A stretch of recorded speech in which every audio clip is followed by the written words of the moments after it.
god, our cameras are off! Where's our cameras? We're ghosts. Ooh. Wait, I can fix this. What if I'm actually like out of frame? Ah! Oh wow, we're completely off. Alright, nope, not that one. There it is. Hey! Hello, everyone. Oh my god. We're here, and we're ready. We are ready to talk about... I think the thing I said before you said we're transitioning was we're professional. literally before I transitioned over, Alana was like, yeah, we're professionals. Alright, welcome everyone to episode 66 of the What the Sheep podcast, where Alana and myself are going to be discussing and breaking down not only last night's episode of Critical Role, episode 8, but also the previous episode, because we didn't do it because of C3E7+8 and scheduling shenanigans. So, we're going to do a double feature, if you will, but... back to back. Back to back, but as far as, there wasn't like too much for episode 7 though, until like the end. I mean, there was we can talk a little bit about the mystery aspect of like, what is going on in the theater?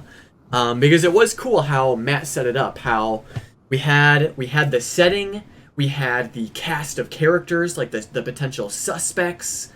So it was just like, alright, so we have all of these little pieces of information. They're doing their own little bit of investigating.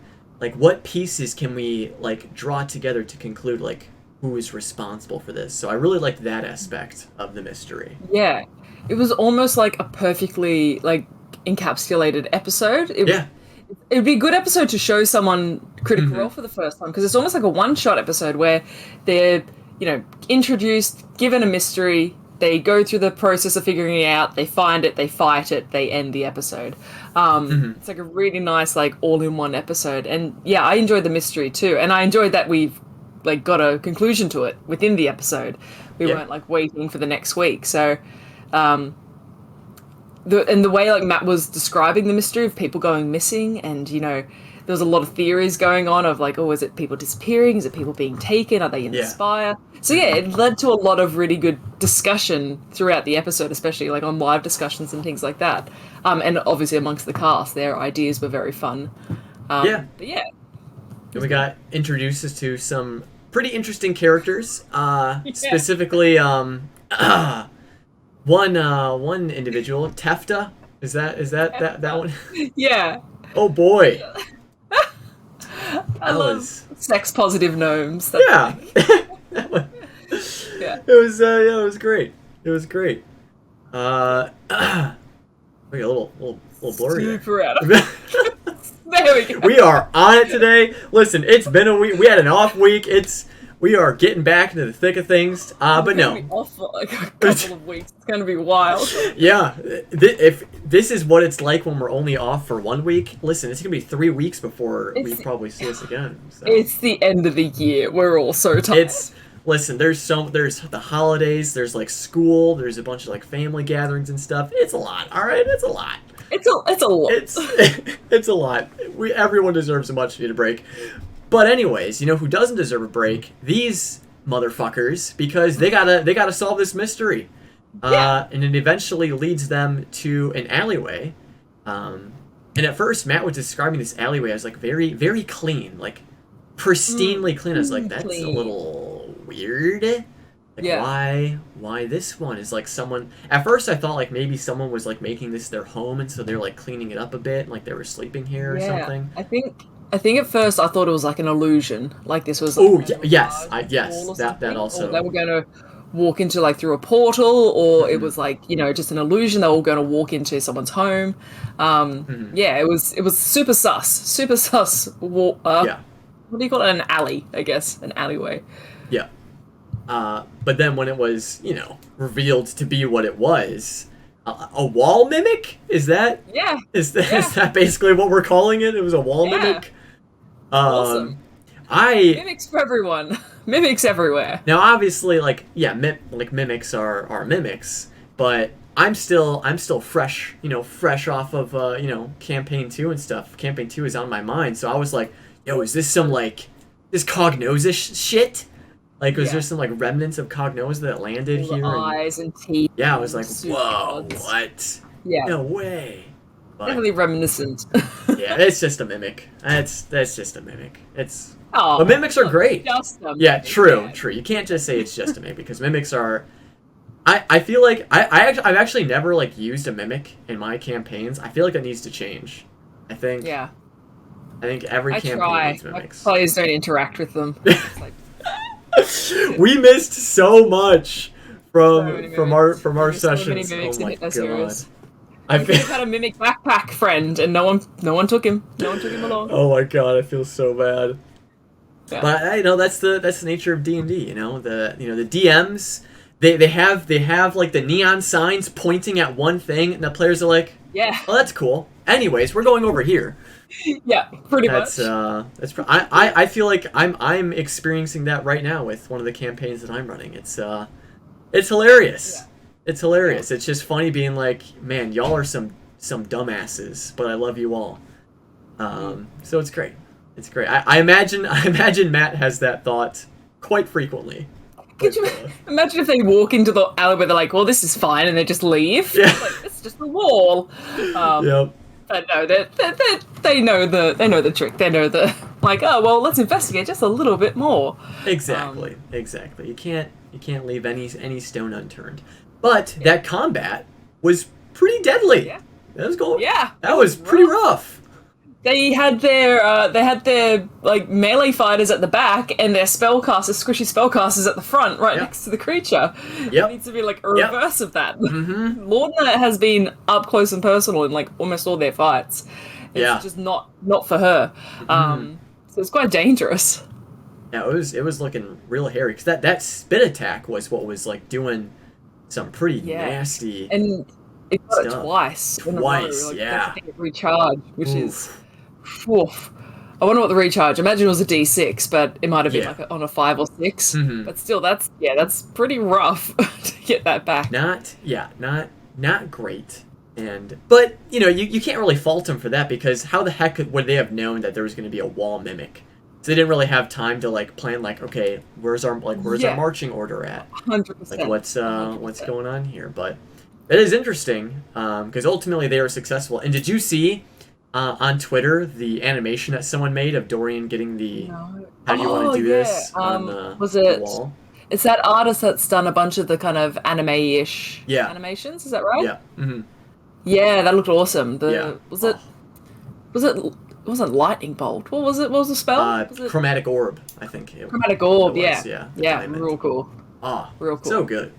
It's a cool spell too. It obviously gets overshadowed by like basically like a lot of other spells, but it was one of my favorite ones when I was a wizard, and I think Caleb used it a little bit, but then when he leveled up, he started to focus more on just fire magic. Mm-hmm. And you get more powerful spells eventually. Like it does stack, but you do get more powerful spells. Mm-hmm. It is just that nice handy one though. Like if you learn that a creature is resistant or weak to something, you're like, oh, I'll just pull out this handy dandy, color wheel of spells. Yeah, that's true. It's very versatile. Very versatile when you're trying to just, especially if in an instance, I don't know if mimics were vulnerable to anything, but especially if you learn a creature's vulnerabilities, then being able to choose that damage is definitely really helpful. Definitely. Sure. I'm just checking. It doesn't consume the diamond, does it? That would suck. Don't that might. Think so. I think you just need a diamond. No, it's good. Yeah. I was gonna say if it consumed a 50 gold diamond every time you used. Yeah, that's a little for a first level spell. Yeah, that's that would real suck. But no, it's all good. Yeah, that's not great. But ultimately, they are able to fell the foul beast of this alleyway. There were some unfortunate individuals that met an end, a very early end. Gosh, not great. A lot of people too. Yeah, not a few. And it was kind of sad because it was people that were like sneaking off like for a tryst. There was people that were just young workers, the old janitor. It's actually pretty sad. It was really sad. It was really sad. And there was to work one day and next thing you're eaten by a wall. Yeah. As it happens, you gotta watch out. You can't trust any wall. But that combat wasn't the only exciting thing that happened this episode, or unexpected thing, as the following scene, we were introduced... Oh, yeah! Oh, what happened? Fucking idiot. As they departed from that scene, they encountered a brand new, well, maybe not brand new, character. We got introduced to Chetney, Travis's character. Fucking Chetney? An old gnome, Chetney. Chetney! Yep. So my initial question for you, Alana, do you think this is actually his character? I don't know, but I hope so. Yeah. I like this character a lot. I really like, and obviously it's not Chutney. We know it's not Chutney. Yeah. But it's clearly playing into the personality a little bit. Like, Chutney, I guess, was... I've only seen the Christmas one-shot once, but Chutney was very much like, I guess, a bit more curmudgeon-y, like a bit more antagonistic leading up to his eventual betrayal. But Chetney seems like, you know, old man angry, but at the same time, like, he can be quite pleasant, and like he gets excited talking about woodworking with Lordna, and like I could see him softening and like becoming a real team player. So I'm hoping it's Travis's more permanent character, but who the fuck knows? I saw a meme today of it's Travis picking his character, and it's like a dartboard. Oh yeah, I saw that one. Throwing a dart randomly. Like, who fucking knows? We might get the raccoon. Like, oh my god! Comes in 2 episodes time. A raccoon or macaroni Samsonite. I'd be 100% okay with macaroni Samsonite. Oh my god! All bets really are off. Expect the unexpected at this point. But I do think that this could be his mainstay character. Yeah. I think while like at surface level it is a very like comedic character that would be like good for like a one shot, but I think the way that Travis is currently playing him, there's a lot of potential for growth. Yeah. And we don't even know his story, because again, it's not Chutney. It's a completely separate character 100%. with his own story, his own things that he's working on. So I'm actually really interested to see how he spins this like comedic character into like a long lasting character how with he's gonna story make arcs us and like stuff. fall in love with him. And I mean, I'm already in love. I already love Chetney. He's great. But I think that's the thing too. It's going to be getting stuck calling him Chutney all the time. Yeah, it's already tough. But for right now, it seems like, in terms of like a meta narrative standpoint, he's another quest giver. 'Cause he's looking for an old pal named Gurge, who I guess had work for him down here in the area. But he's gone missing. And he needs help. It's very, very suspicious that he keeps coming up to these parties. That's it, Kissgreg. I had to look up Gurge's last name. Gurge Kissgreg. Yeah. I want someone to break that down, see if there's any like hidden message in that name. If that's a Travis name, I feel like there's some like troll in there. Yeah, but probably. But yeah, he's just like straight up, oh, I'm here to hire you. I'm here to like get some help. It'd be interesting to see, like, presumably I didn't pay attention to the character icon or anything, but presumably he's the same level as the rest of them. Like he's, So presumably he's capable of, you know, doing this sort of stuff as well. Maybe he's just not combat experienced. He's more just rogue experienced. So yeah, if he turns out Gurge Kissgreg is gone, he's like, oh well, no one wants me. I may as well stick with the one group that's been nice to me so far. It's a classic kind of party integration. Yeah, and I think they're handling it pretty well. It's always a difficult thing to do, for it to like make like narrative sense. But they gotta work it in somehow, because you know we gotta have Travis back at the table. So I think they did it pretty well. Yeah. But so far, I'm loving Chetney's dynamic with Dorian already. Yeah. It's so funny. Oh my god. Travis is like a troll. So good. Because it's very much just like, hey, I'm going to pick on the one character that is super awkward in social situations, and like has the most, outwardly easy, I guess, to tease appearance. Like, it's just like, oh, you're a rich boy. Yeah. It's wonderful just seeing, that kind of crotchety attack on personality against a charismatic person who is not charismatic in, like, conflict, I guess. Yeah, exactly. But like, I was dying at every joke that was being made, like at Dorian's expense. Like when I think when Chetney was talking to Laudna, I think, and like Robbie was like sitting up in his chair, and Travis was like, "Could you lean back? Could you lean back, please?" He just kind of sinks back into himself. Yeah, it's so good. It's so good. And early in the conversation was Dorian saying, like, why are you so mean to me? Like, why? Just straight out ask your bullies. Why are you mean to me? Like, it was so sad. I know. And it broke Travis completely. Oh, yeah.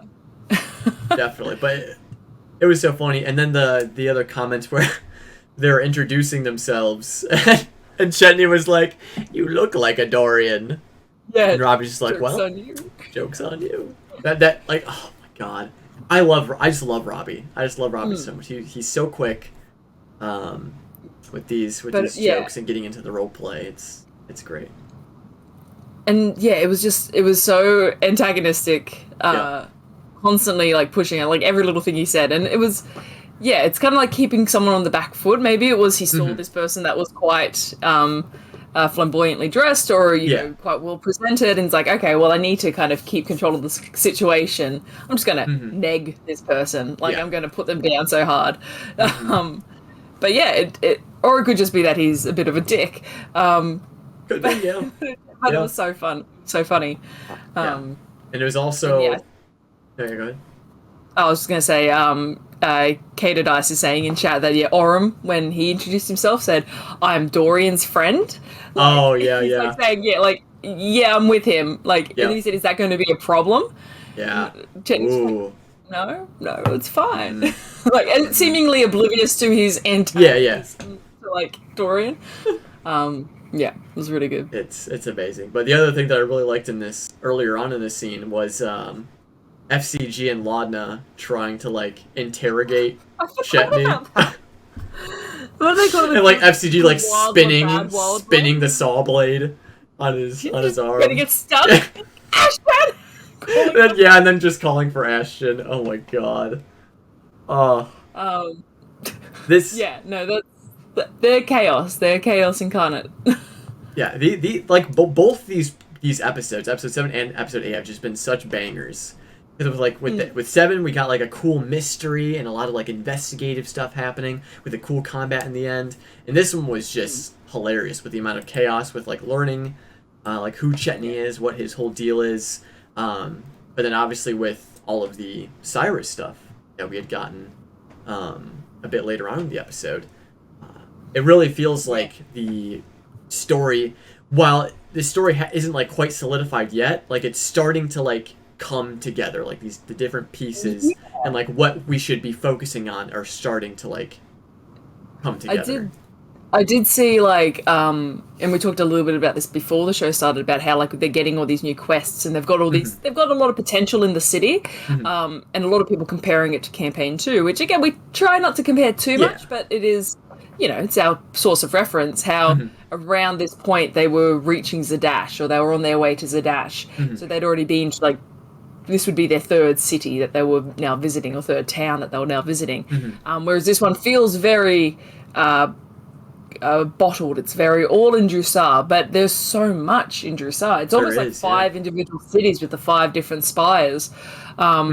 And with so many different quests and so many different backstory links to this place, and obviously new characters coming in can always affect that. Like new PCs and new NPCs coming in can always affect that. it seems like we might be in Drusar for a little while longer, and that's fine because I think it's a great city. No, for sure. But it might then also mean that we see characters leave, we see changes to the roster, because it is a hub. It's a place where people can be like, all right, well, I'm off. I'm on an airship. I think we might see that in the next like couple of episodes after the break. Maybe change.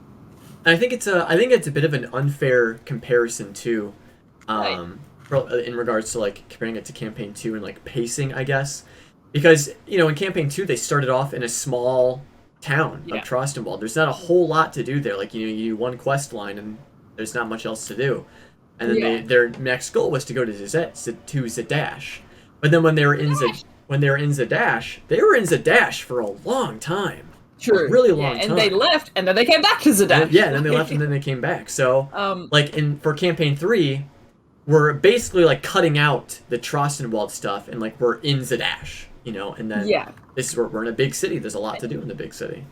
And they also wanted, I think, with the start of Campaign 2 to start small, because they had just come off Vox Machina, which was massive. It was huge scale. Sure. So they're like, let's start nice and small. And this feels like a happy medium between, hey, like, you guys are small, low-level, low-timers, like, you're small-timers, but you're in this massive behemoth of a city, and you've got these seemingly large issues appearing, like, you're low level, but we're talking about an assassination attempt on the Voice of the Tempest. We're talking about another weird assassination attempt on a major household family of this place, and, direwolves and ghosts and explosions and stuff. So there's plenty going on that keeps it big and alive and fresh, which, what more would you expect from Matthew Mercer and his plan? Yeah, for sure. And it definitely feels like... Well, it's interesting because for me right now, this definitely feels like a typical like RPG. You just go from like one quest to the other, learn the story, meet some new characters, get your foot through the door, with like these different connections and stuff. So I've been really enjoying how this has been playing out, especially with the chaotic nature of this group. I think it really fits them going from place to place. Yes, and they're kind of a lot more they're a lot more not so much business, but they're a lot more job orientated, in the sense that they're together because they work well together, but they're together because they're essentially hired. They're a bunch of co-workers almost, whereas I think with the Mighty Nine, when they first started, they were together more as just traveling companions, like out of ease of convenience. They stuck together because the roads are dangerous, and then eventually they got kind of stuck in with with explosions and stuff. But this group's definitely more like they know what their group is. It's we're working together. We're essentially like mercenaries, doing hired jobs, which I think then lends itself to that kind of concept that there might be, dropping out, coming in, coming back, leaving, hiring new people. But it's refreshing because it's just like, all right, we got it. Let's go fight a wall mimic.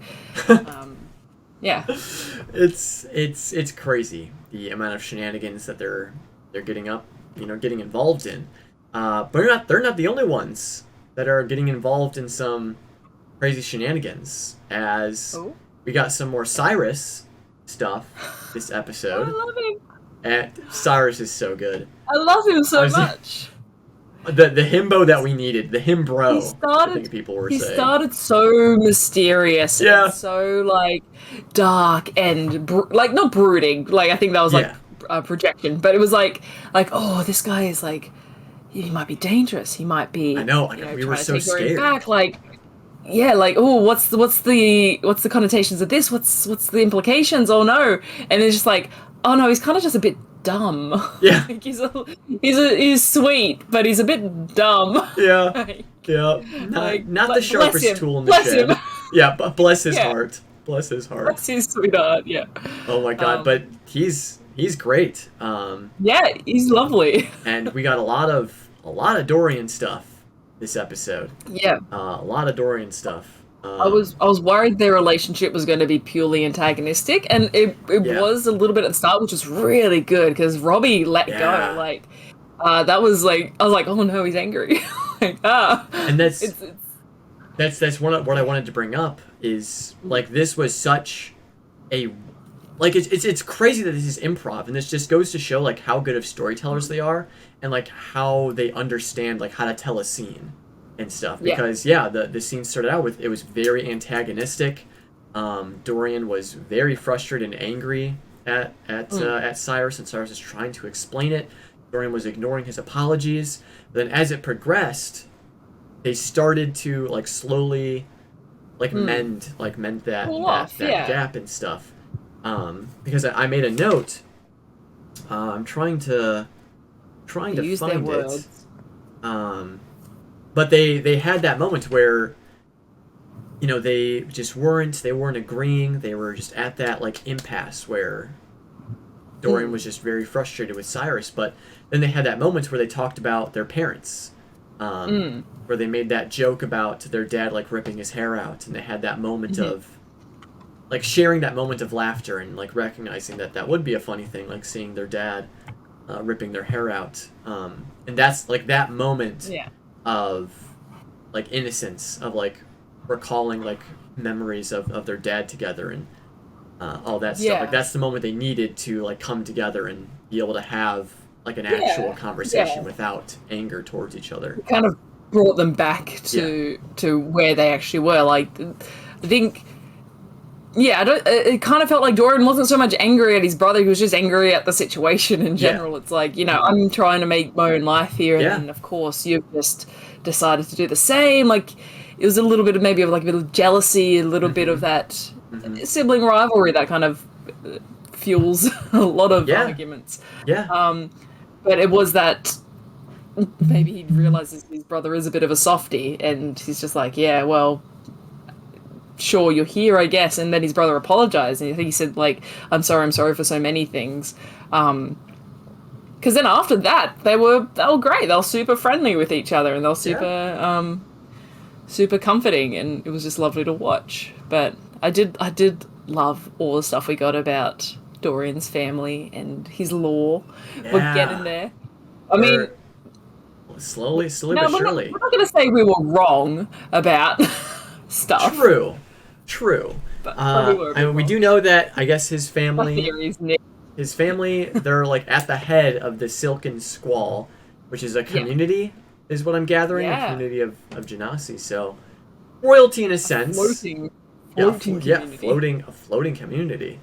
Because I remember we kind of thought like maybe he's from the elemental chaos, because they made it such a big deal of how'd you get here, like how did you leave? Maybe it's harder to get away than is suggested. Surely if you can have boots of flying, you just jump off. But you know, who knows? But I love this concept of this floating air Genasi city that people just kind of notice, and they're like, oh yeah, there it is, like mark it on the map, sort of thing. Keeping track of its whereabouts. But it seems like neither of them are too keen on going back. Especially Cyrus, as he's gotten involved with some shit. He is in the thick of things. With a 20,000 gold bounty. That's on his head. Not an insignificant sum. Nope. That's quite a bit. To be fair, though, his brother did just drop 1,000 gold on a bribe. Like, true. But also, there was a Tumblr post that was posted in the Discord chat where it was like going off about how Cyrus had, you know, been a part of stealing this golem and now has a 20,000 gold bounty on his head, when Dorian, back in EXU, was involved in stealing a vestige of divergence from like a mafia member, and they went on the run. So, you know, to be fair, Dorian and Cyrus aren't doing too hot being out of the house. They immediately leave home and they immediately get in trouble with thieving and even in Cyrus's defense, he was a patsy. Like, it's not like he was set out to steal stuff. He was just making an honest living, you know, and he got setting up the new boy. Like, how rude. Yeah. It was Which I'm super excited to learn more about that heist, because yes. one, I want to know like his connection to the group, the crew he was with. Who were they? How did he meet them? How did they set him up? How did they decide to set him up? What did they steal? Like, what's his golem that they stole? JH, how that's involved, and then the fact that there is this golem now seemingly somewhere in the city or somewhere around the place that is not with its rightful owner is concerning, because the nothing to joke about.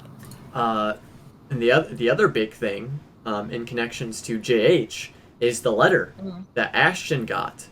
Imogen said that she noticed that JH was there.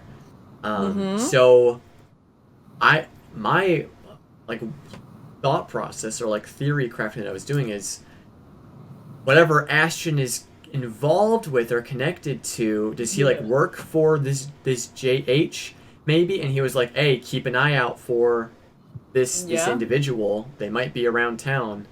So maybe Ashton like knows who Cyrus is, kind of, and like he's supposed to be after him, or it could be totally unrelated.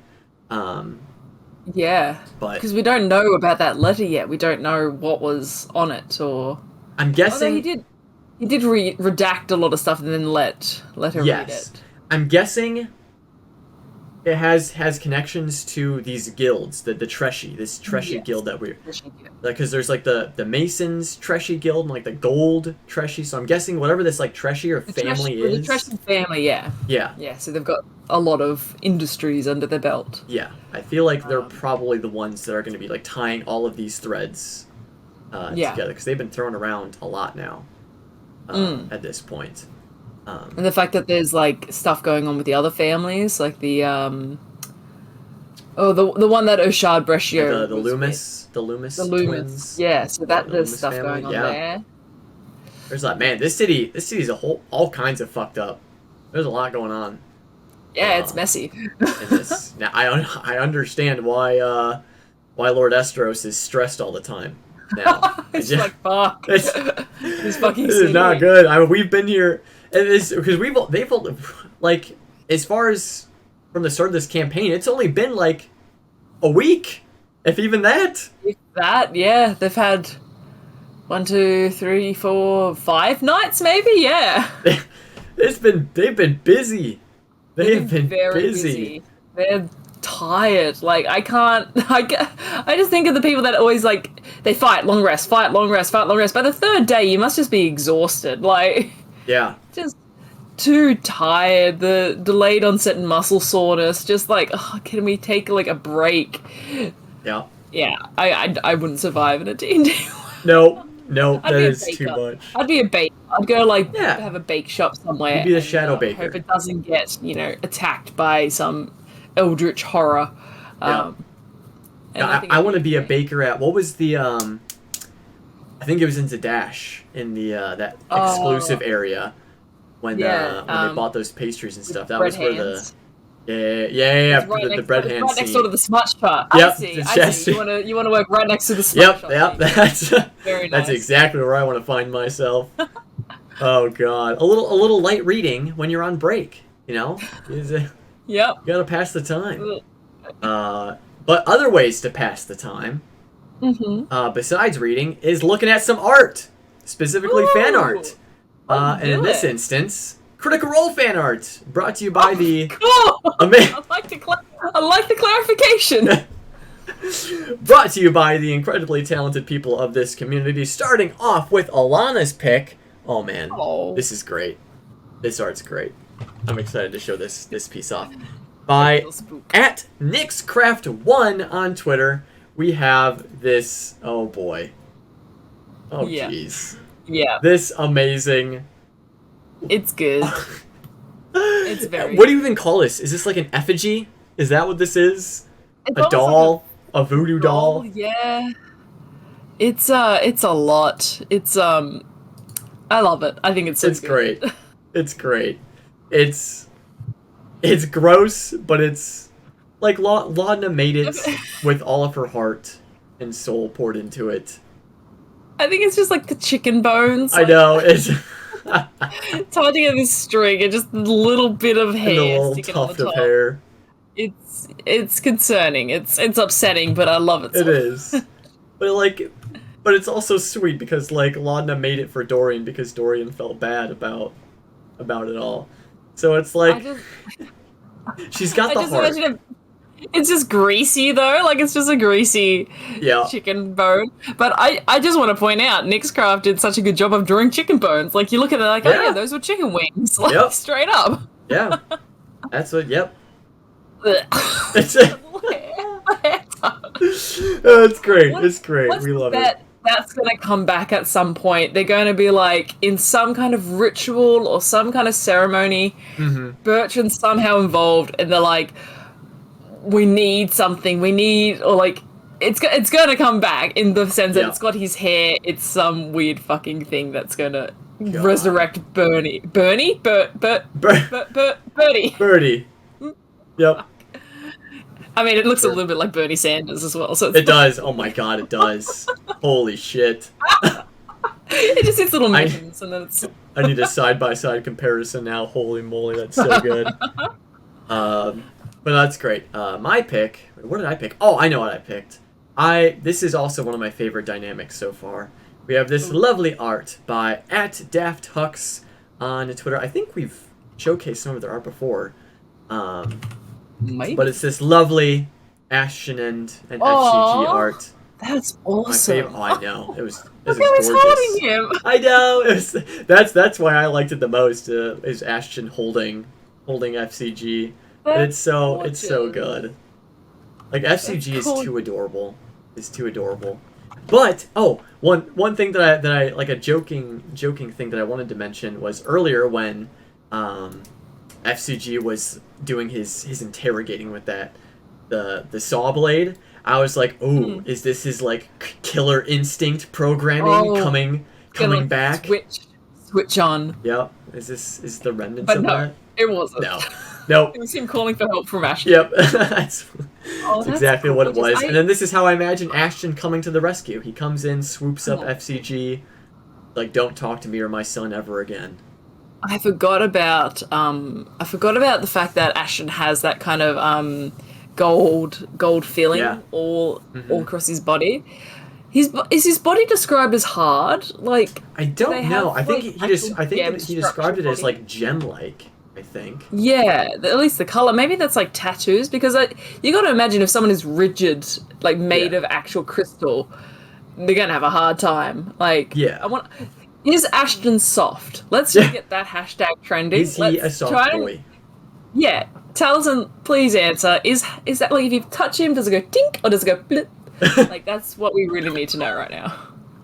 Yeah. These are the important questions. The hair looks pretty solid.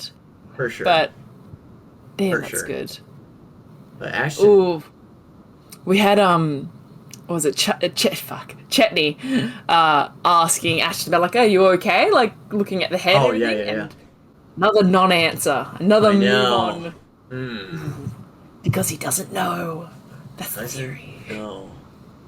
But then, now, there's another thing that I was worried about, because then there is, like, an offhanded joke about, like, time. Like, you don't have a lot of time left, Chetney, haha, because you're old. But then Ashton was like, does anyone really have time? I mean, some more than others. So is, like, Ashton, like, on a timer that he knows about, that he doesn't want to, like, let others know? Some Dunamancy countdown.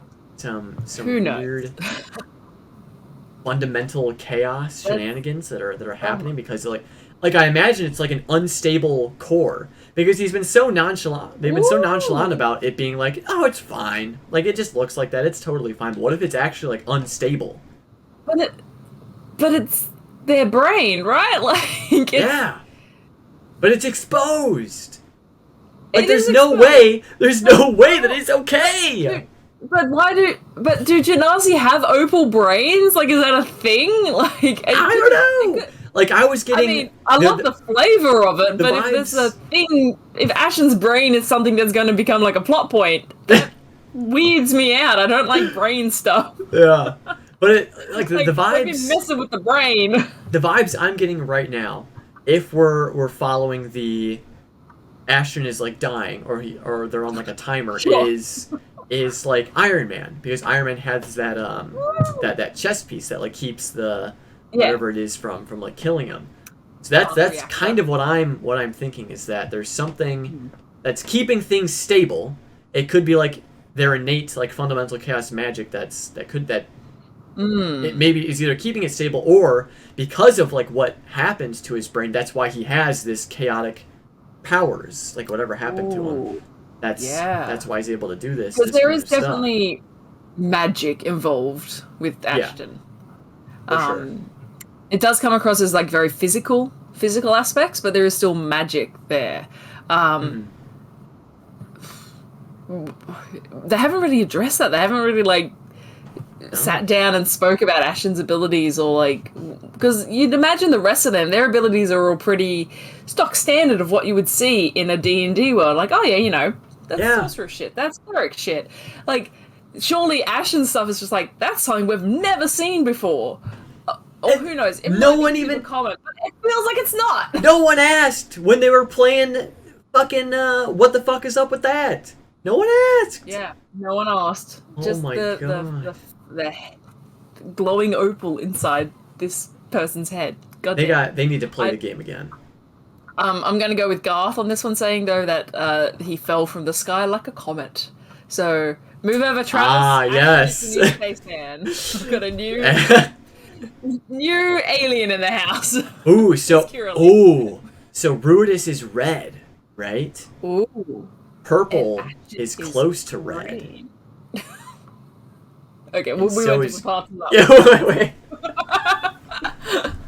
wait.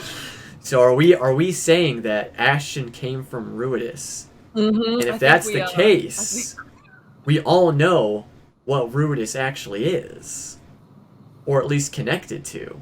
And who do we know is capable of containing things within their body?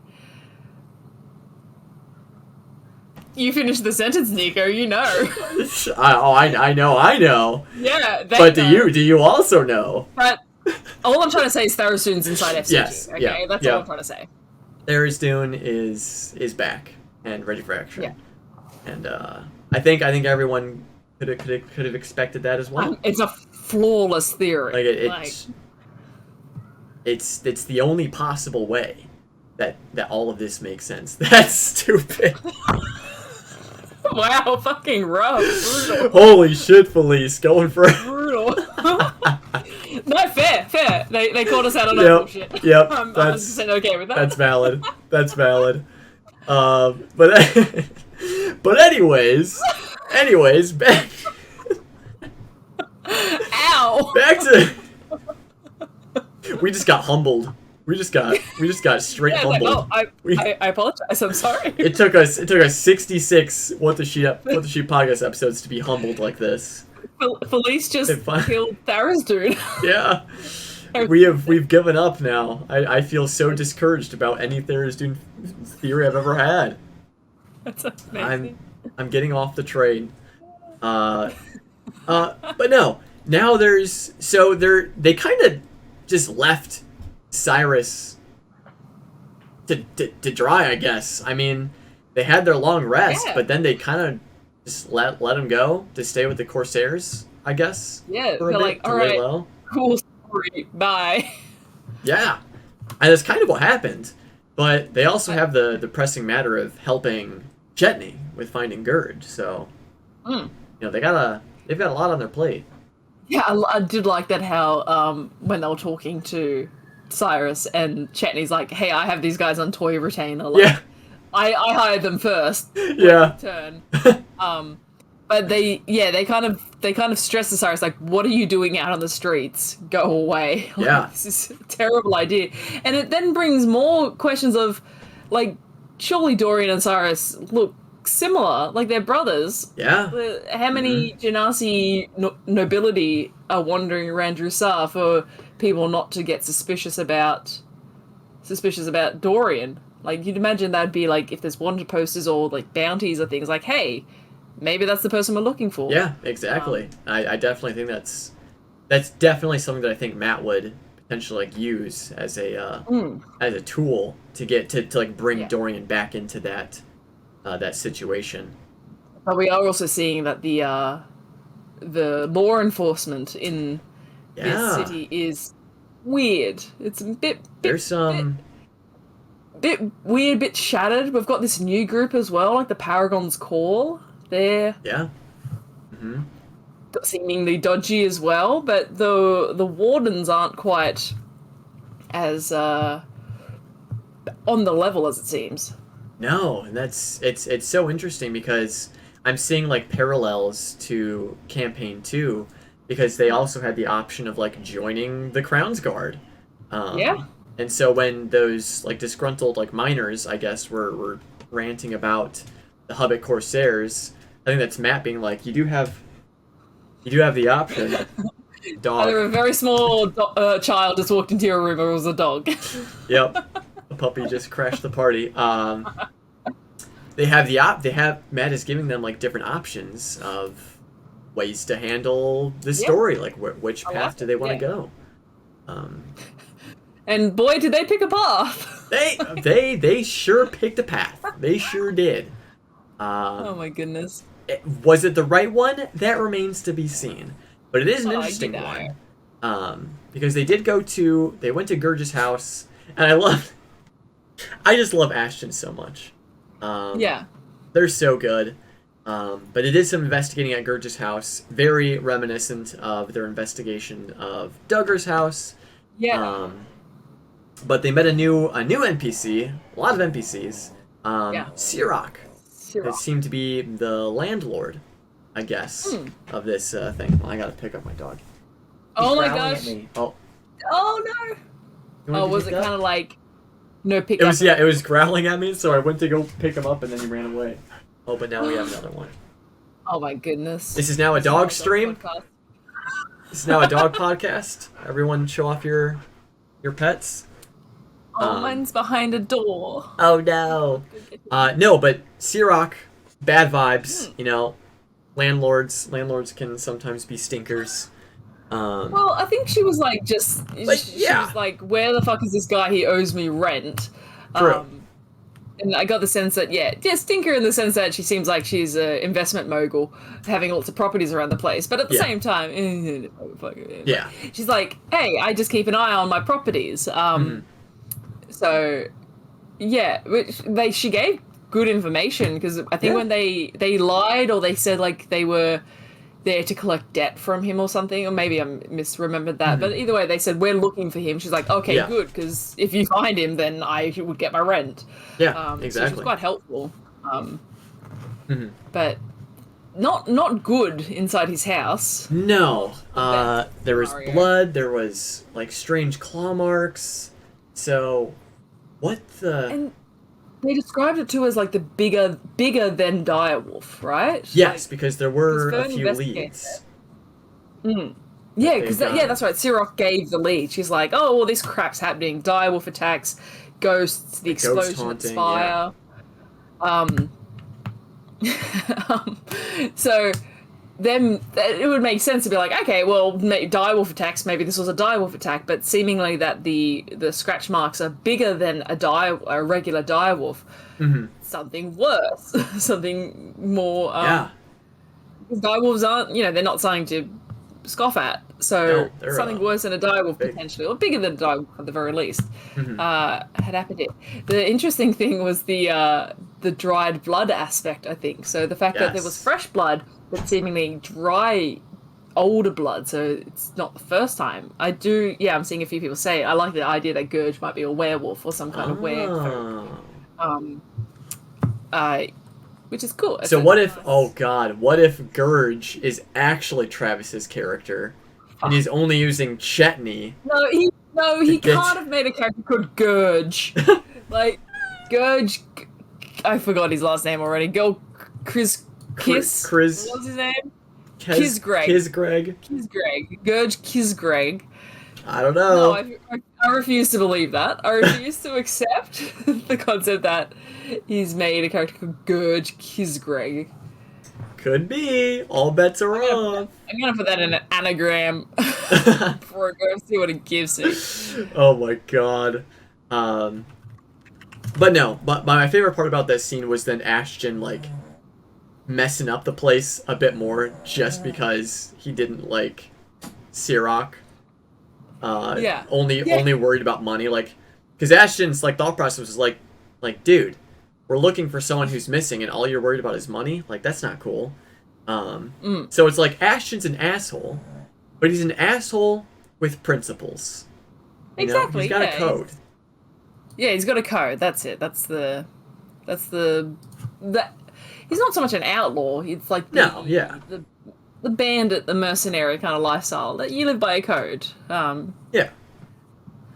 And it's great. I just love Ashton interacting with any NPC, any and every NPC. Honestly, he's the one that is like. For the character that's been in the suit the longest, he's the one that's like the least trusting of anything that's going on, especially of like any characters they meet, any NPCs they meet. I think anyone that shows a little bit of influence, he seems to not trust. Even if it's like influence at the theater, like he seemed to not trust old mate, circus dude, theater guy. Can't remember his name. It's fine. He has like a genuine distrust of anyone that has power or influence, which, that's a fine character feature to have, but it's interesting to see where that might get him, especially if he is seemingly involved with this JH character, or he's got people tailing him, and because that letter just appeared on his bed, like that was someone was sending him a message in more ways than one. So it'll be interesting to see where that kind of leads, what kind of trouble he's in. He's talked about having multiple bounties and probably multiple people looking for him. Oh boy, yeah. I think shit's gonna hit the fan at some point where it's like people are gonna come to collect on Ashton, and like it's gonna be like 5 different like organizations coming at the same time. They're like, oh, you need Ashton too? Oh, you need Ashton too? Yeah. I still also like the theory though that he is like a rich brat that has like run away from home. It's very parallel to then Dorian's storyline a bit, but like the idea that maybe he's run away from home, and because they're saying like Ashton's not actually an asshole, he's just pretending to be. He wants people to think. Brack said that in chat, but it's that concept of like the first time they got the information, was it like they bribed someone to get information, and they're like, I did it, I bribed someone. Like that's not what you'd expect a cool, calm, collected bandit who's been at the game for a long time to react. That was like my god, my criming worked. It's kind of sweet and kind of it's like not, I don't want to say immature, it's like just young. He's fresh. He's naive a little bit, maybe. A little bit naive, I'm excited to see where that goes. I'm excited to see like what eventually happens with Ashton's storyline. And learn more about their interaction with FCG and all of that stuff. Just more FCG also, just in general. I'm excited for more Critical Role. I think that's a good general statement to make. I'm just ready for it all. But things are getting pretty hairy for the party as they are pursuing this dire wolf lead, since that's makes the most sense. Claw marks and stuff. Dire wolf has been roaming around. But this is when the intriguing plotline of the wardens comes in, about like what is going on with the wardens, but specifically with Gurge, because it seems like they weren't so worried about like the dire wolves, like them asking about the dire wolves. They were worried about them asking about Gurge. So remind me, because I missed it a little bit. Where is this place they're at? It's called the Factory. Is that because I know they went looking for Gurge? Is this just where the direwolf attack happened? Is it a hospital? Is it just a factory? What is this location? Because it sounds like there's just guards out the front, where you might find guards guarding a private business. But can someone refresh me? From my memory, like understanding, I was imagining it was like a factory, like a warehouse or something that they were at. That's the impression that I was getting. It might not Why be. they went there? But it's still concerning, because now I'm wondering what like Gurge was involved in, Because Chetney hadn't really said much, only that they had been working together, and that Chetney said that Gurge would have more work in Drusar, or he would be able to connect Chetney with other people. So I'm wondering. And we've still got like the animated furniture from the very first episode. Yeah. Like that could be Gurge, right? It's not Dirge. Is Gurge. It's Gurge. Yeah. Okay, thank you. I wasn't sure. Like that wasn't a bit. I forgot for a second. Gurge could be like an artificer, or they could be, like an enchanter.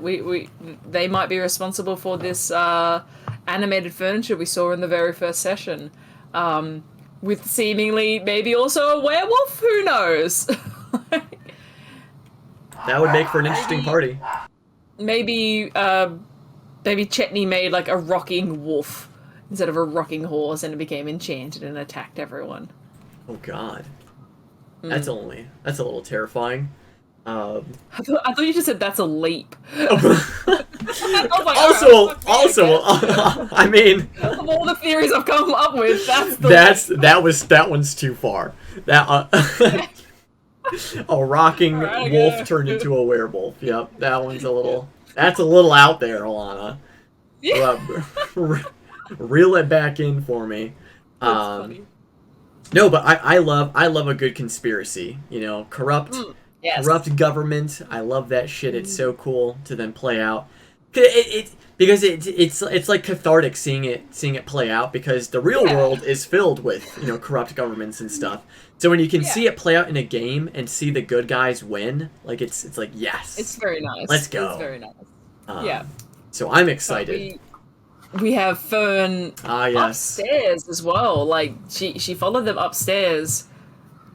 Now in this situation, and probably the scariest part, and it shouldn't be, but it is the scariest part, is Ashley saying, "I have a plan." That's concerning. That's concerning. But I think I know what her plan is, because with her familiar, she's able to teleport away.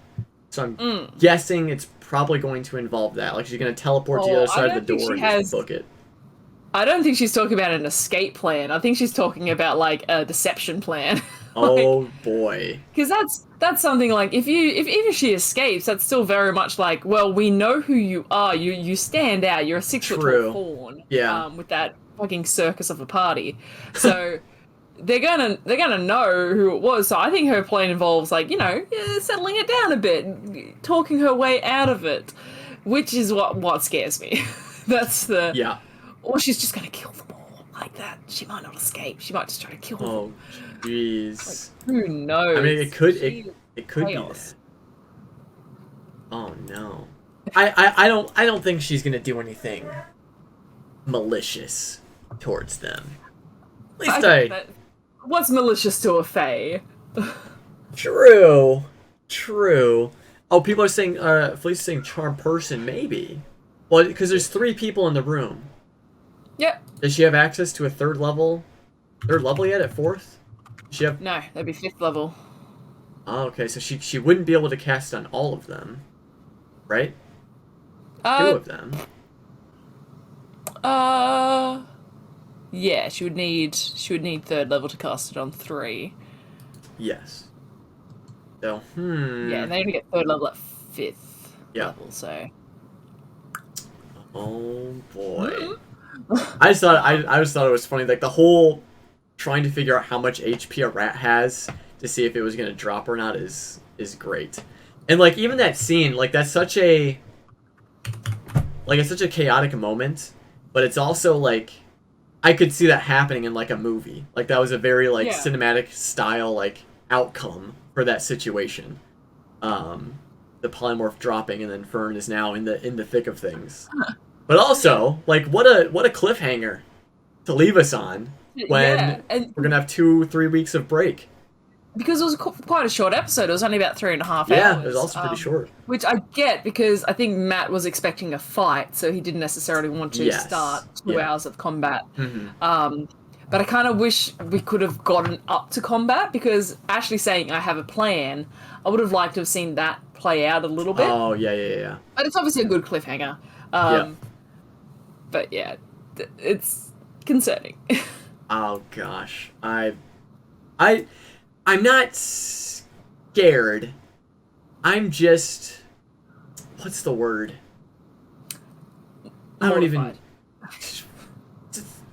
She'll figure out something. Oh yeah. I have full faith in Fern. Fern dying. Oh no, not gonna die. But socially, however, we've seen Fern in some interesting situations. So worried is a good yes. I'm worried. I am worried for Fern. I have a sense of foreboding. Yes, that sounds so serious. But it's exciting. It's great cliffhanger. I love the corrupt warden storyline that they could be following.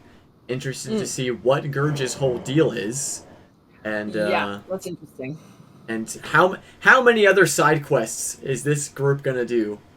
How many more? I think it seems like Matt's just trying to like give them things to do until Oshad is like recovered and is actually able to be talked to continue that storyline. At least that's what I think. Maybe. Imagine if Gurge is like a werewolf, and in a few episodes' times, Chetney dies, and then it brings in like Travis's Lorelei character. Oh boy. And then you know what? I'll just expect it at this point. I'll just expect it. That's what's gonna happen. We have been thrown off and bamboozled too many times this campaign already. Too long have we been bamboozled. We need to take the reins. We're in charge here. Just kidding. It's their game. Just kidding. What? Yeah. But no, I do think Chetney's sticking around. I think Chetney's here for a little bit longer. I'm okay with that. I could see Dorian leaving once his brothers. Yeah, because now we have that now. Once they finish maybe clearing this bounty and like saving Cyrus, it could be like, hey, do you want to like go back home? Yeah, maybe. That could be it. That could be the way that Dorian leaves. It would make sense. But I don't want him to leave. I know, it makes sense. I don't want him to. I wish it didn't make sense. But that's what I'm most excited for, I think. Besides the corrupt stuff. Dorian leaving. To see. No, like the Dorian like resolving this stuff with his 100%. Brother in this bounty and stuff. But what are you most excited for when we come back from this long break?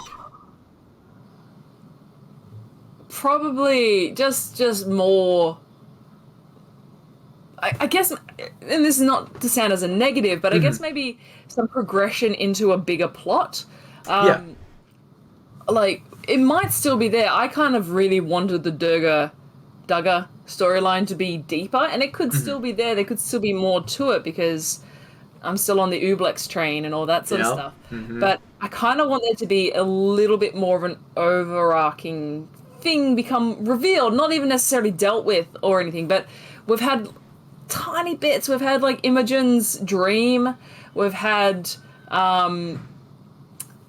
little backstory drops that we think might come back. Like, you know, there's definitely mystery in their backstories.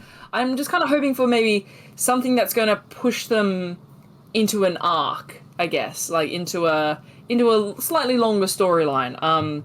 Because, I mean, again, not to compare, but I'm going to compare. If you think of, like, the Mighty Nine Gangsters Dash, it set forth the Beacon arc, and, like, that was an overarching thing. It wasn't every single episode. They weren't dealing with that every single episode, but it was something that they were constantly aware of, and it was something to look forward to, like a resolution or more information about it. So I think that's what I'm looking forward to.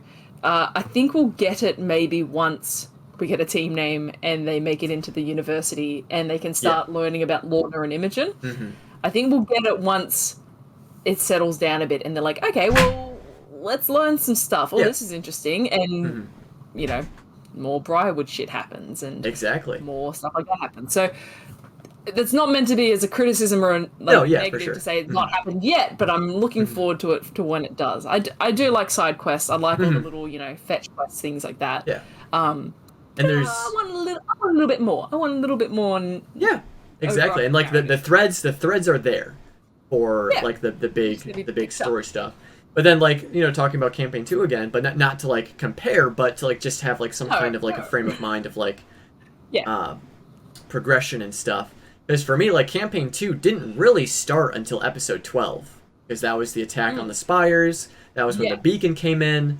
So it again for campaign 2, it still took a little bit for them to get into it, but there was a lot less running around. There weren't like this many side quests and stuff that they were doing.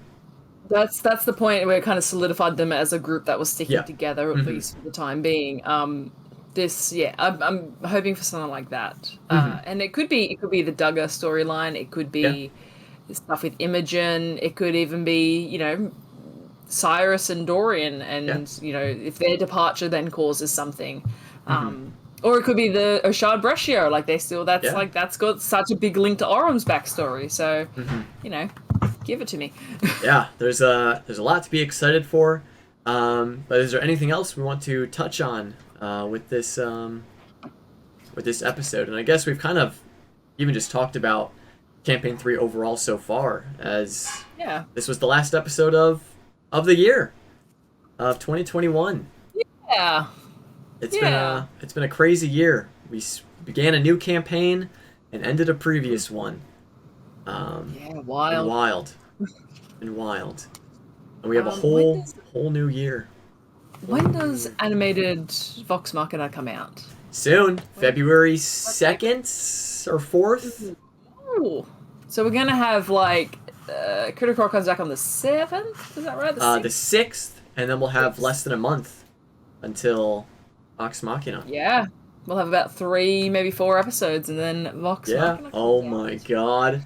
Think of that. Exciting. In 4 more Critical Role episodes ish, we will have Legends of Vox Machina. Holy shit! I actually can't believe it's happening. Plus, like a 3-week hiatus. Oh yeah. Plus a 3-week hiatus. But it's coming up. It's been a long time coming. Man, I'm so excited. I can't wait. It's gonna be. It's gonna be good. It's gonna be really good. Yeah. I'm keen. Yeah. I'm keen. But anyways, if that's all we have for this episode, then we can go ahead and call it a wrap and start, wrapping things up. So as always, thank you all so much for joining us. It's been a crazy year. Thanks for being with us through it all. The end of campaign 2, the beginning of campaign 3, and now the beginning of the end of 2021. Thank you all so much for being here and sharing all of your thoughts and feelings with us. It's always a pleasure hanging out and being able to chat with you all. Thanks to everyone who's going to be watching this in podcast form, whether on YouTube later or on Spotify or Anchor or wherever else this podcast may find itself. Thank you all so much for your continued support. Make sure to extend that support to our Twitter and follow us on Twitter at WhatTheSheepPod on Twitter. We give updates on when we go live and all that stuff. It's a great way to stay updated on all of our goings-ons and stuff. So sure to check it out. Give us a follow. It'll be linked in chat, and it'll also be in the description below. So give us a follow. As always, don't forget to love each other. Spread the love to everyone you meet, everyone you see. The world needs more love in it, so make sure you're spreading it around. But most importantly, don't forget to love yourself. That is the most important that you can do, after all. So make sure you're taking care of yourself. Drink some water, eat some food, get plenty of rest. I'm proud of you. Thank you for being here. So, with that being said, I hope you all have an absolutely wonderful rest of your morning, day, evening, wherever you may be on this glorious earth. And we'll see you all very soon. Bye, everyone.